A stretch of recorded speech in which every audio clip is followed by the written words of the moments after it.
नमस्ते दोस्तों प्रस्तुत है जीवी उपन्यास का 10वां प्रकरण व्यर्थ प्रयास। दोस्तों, आप लोगों से मेरी प्रार्थना है, अगर मेरा चैनल या मेरी कहानी आपको पसंद आती है तो प्लीज़ मेरे चैनल को लाइक और सब्सक्राइब करें। थैंक यू, धन्यवाद। उस दिन कांजी से मिलने के बाद से कुछ दिन तक तो जीवी गुमसुम बनकर ही घूमती रही, लेकिन अंत में उसे यह शून्यता भी खलने लगी। यदि वे मेरे बिना रह सकते हैं तो मैं उनके बिना क्यों नहीं रह सकती। कुछ ऐसा सोचकर वह लोगों से पहले की अपेक्षा और भी ज़्यादा मिलने जुलने लगी। जहाँ कान्जी होता वहाँ तो विशेष रूप से जाती, जवानों का मजाक भी उड़ाती। आज भी जीवी ने ऐसा ही किया। कान्जी, मनारे आदि युवक हीरा के यहाँ बैठे थे। जीवी भी वहीं जा पहुँची। बात करने का अवसर पाते ही जीवी बोली, मनारे भाई, मुँह तो सुंदर है पर दिल से तो काले हो। साथ ही एक दूसरे युवक को लक्ष्य बनाया। ओहो, उस दिन भजनों में कैसे मस्त हो रहे थे। यूं तो भोले भाले दिखाई देते हो, लेकिन पखावज पर तो ऐसे उछल उछल कर भजन गा रहे थे जैसे तुम ही गोपियों के साथ रास कर रहे हो। और यह सुनते ही कान्हजी ने न जाने क्यों जीवी की ओर कड़ी निगाह से देखा, लेकिन जीवी की तो उसकी ओर पीठ ही थी। कान्हजी का क्रोध बढ़ गया और मनारे आदि को जीवी से बातें करते देखकर तो वह वहाँ ज़्यादा देर बैठ भी न सका। उसने चलते चलते ही जीवी की ओर देखा, पर जीवी ने न तो पलक उठाए और न बात करना बंद किया। उसने अपने मन में कहा भी, साली, यह तो बिल्कुल बेहया लगती है। मैं व्यर्थ जीवी जीवी किया करता हूँ। अच्छी बात है, अब यदि कहीं सयानापन करने आई तो देखना, ऐसी सुनाऊँ कि बोलती बंद हो जाए। और इसका अवसर उसे उसी दिन मिल गया। शाम के वक्त कान्हजी और हीरा खेत की ओर जा रहे थे। सामने से जीवी भी पानी भरकर आ रही थी। नज़दीक आते हुए हीरा से वह मटक कर बोली, ओहो, किसके ऊपर इतना सीना निकाल कर चल रहे हो हीरा भाई। कान्हजी से बोले बिना न रहा गया। जीवी पर एक बड़ी नज़र डालते हुए कहा, अपने निज के ऊपर, किसी और के ऊपर। कान्हजी की ओर न देखकर जैसे स्वागत कह रही हो ऐसे मुंह बनाकर जीवी बोली, बिना पूछे जहाँ देखो तहाँ बीच में बोलने की आदमी की कैसी आदत होती है। और कुछ तिरस्कार के साथ मुंह बिचकाकर चल दी। लाल ताते होते हुए कान्हजी ने हीरा से कहा, यह नाइन साली इधर बड़ी मुँह फट हो गई है हीरा। हालांकि हीरा को इसमें मुँह फट होने जैसा कुछ नहीं लगता था, क्योंकि जैसे गांव की अन्य युवतियां और युवक बोलते चालते थे वैसे ही जीवी भी करती थी, परंतु कान्हजी को ताना मारने का अवसर उसने न जाने दिया। हम तो पहले ही कहते थे कि औरत की जात का कोई भरोसा नहीं। अच्छा पहनने ओढ़ने को मिले और मनचाहा खाने पीने को, तो फिर तेरी या मेरी किसी को क्या परवाह। तो यही किसे परवाह है। इस जैसी कितनी ही देख ली। कान्हजी अब भी गुस्से में था, और वह भी इतना कि यदि जीवी दोबारा सामने पड़ गई होती तो उससे न कहने योग्य बातें भी कह देता। तो उसे ही कहाँ तेरी परवाह है कहकर हीरा हंसा। यह वाक्य कान्हजी को असहाय हो गया। कहना चाहा, परवाह न होती तो आधी रात को पीछे पीछे न आती, समझे। पर उसने अपनी जीभ को तुरंत काबू में कर लिया और ठीक है कहकर जीवी के प्रति उसकी लगन को सदा के लिए समाप्त हुआ देखने की इच्छा रखने वाले हीरा के मनोरथ को उसने धूल में मिला दिया। हीरा ने बात फिर उखाड़ी, तो भी 2 दिन बाद तो फिर उसके ऊपर दोहे जोड़ने लगेगा। और कान्हजी को चुप होता हुआ देखकर आगे कहा, तब तो न फूलती होगी तो भी फूल जाएगी। जवाब में कान्हजी ने एक बाहरी सांस ली। नीरस हंसी हंसता हुआ वह बोला, तू भी क्या बात करता है। इसके कारण क्या कोई दोहा गाना बंद कर देगा। और यह कैसे जाना कि मैं इसके लिए गाता हूँ। यह तो इन 4 महीनों से ही यहाँ आई है। इसके पहले मैं किसके लिए दोहे गाता था। कहकर कुछ तिरस्कार के साथ हंसा, बड़बड़ाया, क्या बात करता है। हीरा खींच कर बोला, अरे भाई, लेकिन गाना, दोहे गाने की कौन मनाही करता है। और मैं तो कहता हूँ कि उसके नाम के गाने बना, इसमें किसी का क्या जाता है। कहकर कान्हजी की ओर रिसैली मतलब क्रोध भरी आंखों से देखता हुआ कहने लगा, यह तो लोग बातें करते हैं, सो मैं तुझसे कहता हूँ। मैं कोई अपनी ओर से बनाकर थोड़े ही कहता हूँ। कान्हजी जरा धीमा पड़ा, हीरा की ओर देखता हुआ बोला, तो देख, मैं तुझसे साफ कह देता हूँ। और अंगुली उठाकर आगे कहा, मैं लोगों या लोगों के बाप किसी से भी नहीं डरता और डरने वाला भी नहीं। 2 कदम चलकर फिर खड़ा हो गया और क्रोधपूर्ण दृष्टि से हीरा को देखकर बोला, यह ठीक है कि मैं उसके दोहे बनाता हूँ, पर यदि कल मैं उसे अपने घर में डाल लूँ तो क्या तुम सब मेरे नाक कान काट लोगे? हीरा ने अनुभव किया, साला गजब हो गया। बोला, लेकिन घर में डालना है तो ये भी कर डालने, तुझे रोकता कौन है? लेकिन तू भूलता है हीरा, यह भी कर दिखाता, पर जरा ख्याल आ जाता है, इस बंदर के साथ उसका गठबंधन न कराया होता तो फिर यह भी कर दिखाता। तो फिर बस यूँ बेकार बकवास क्यों करते हो? कहकर हीरा बड़बड़ाया, और हिम्मत हो तो घर में डाले बिना ही। लेकिन भाई, ये बच्चों का खेल नहीं है, इसमें जान हथेली पर रखनी पड़ती है। समय आने पर यह भी हो सकता है, कान्हजी बोला। तो फिर देर क्यों? हीरा ने कहा, और कान्हजी को चुप देखकर बोला, पर तुझे तो न ऐसा करना है और न उसका पिंड ही छोड़ना है। बता, इसमें तेरा क्या लाभ है? कान्हजी हीरा के कहने का पूरा अभिप्राय समझता था। भारी सांस लेकर इतना ही कहा, इसमें क्या लाभ हुआ हीरा? तो फिर उसका पिंड छोड़। कान्हजी ने फीके ढंग से हंसते हुए कहा, पिंड तो जब से आई है तभी से छोड़ दिया है। बड़ी देर तक निस्तब्धता छाई रही, जैसे किसी विचार से जागा हो। ऐसे हीरा बोला, मैं तो यही सोचता हूँ कि तू इतना भक्त कब से हो गया है? भक्त हो गया हूँ, यह कह, या जो कुछ मन में आवे सो कहे, पर आज बात चली है तो कह ही देता हूँ कि यदि करूँगा तो पूरा करूँगा, खुल्लम खुल्ला। उसे घर में रखने के बाद ही उसकी ओर देखूँगा, नहीं तो भले ही आकाश पाताल एक हो जाएं, गलत रास्ते पर न जाऊँगा। कान्हजी एक भारी सांस लेकर होंठ चबाने लगा। तो तू जाने, कहकर हीरा भी कुछ सोचने लगा।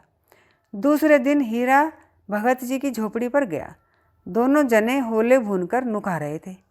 हीरा ने बात चलाई, मानो चाहे न मानो भगत जी, पर कान्हजी को कुछ हो गया है। मुझे तो ऐसा लगता है कि उसने कुछ कर दिया है। भगत जी की जगह यदि कोई दूसरा होता तो चने का दाना हाथ का हाथ में ही रह जाता और हीरा की शोकपूर्ण मुख मुद्रा देखकर प्रसन्न पर प्रसन्न पूछने लग जाता, उसने अर्थात किसने? कुछ वह क्या कर सकती है? और कान्हजी को क्या हुआ है? वह तो घोड़े जैसा है, आधी आधी। पर भगत जी पर इसका रत्ती भर भी असर न हुआ। हीरा पर एक नज़र डालकर हंसे और होले का दाना मुंह में डालते हुए बोले, तूने जो कहा सो समझ में नहीं आया हीरा, और वैसे ही होले नुकाते रहे। हीरा कुछ खींचा, यूँ अनजान बनकर न बोलो भगत जी, उस दिन तुम ही न पूछ रहे थे, आजकल कान्हजी ने मेरे यहाँ आना जाना क्यों बंद कर दिया है? और आज उल्टे। हाँ हाँ, लेकिन उसका है क्या? तू वह करता है, इससे मैं क्या समझूं? भगत जी ने हीरा की ओर देखते हुए कहा, और फिर होले खाने लगे। हीरा ने मन में कहा, सुने बिना क्या अपना सिर समझोगे?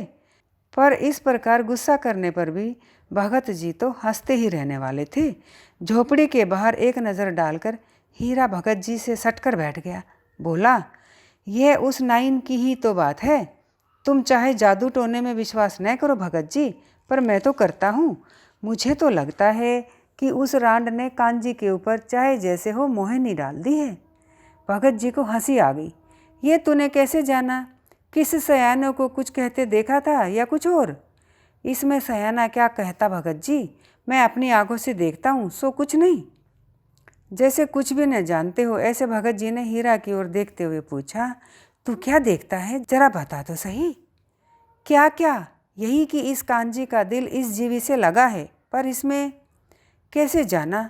लोग कहते हैं इसी से न, लेकिन मुझे तो लगता है कि लोगों की ये बात तनिक भी सच।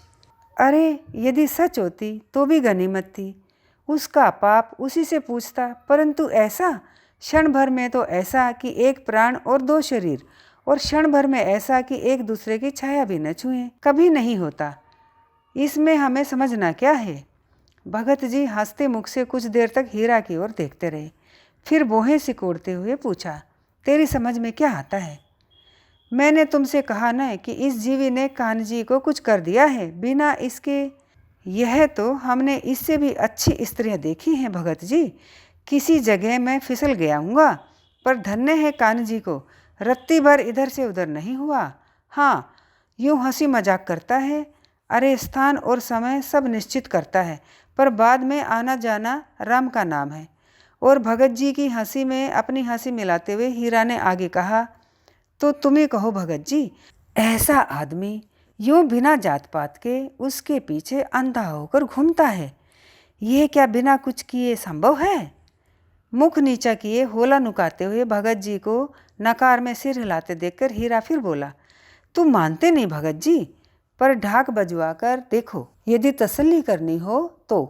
कान्ह जी के ऊपर जादू टोना किया हुआ न निकले तो जो चाहो सो लिखवा लो, बोलो है विचार, कहकर हीरा भगत जी की ओर देखने लगा।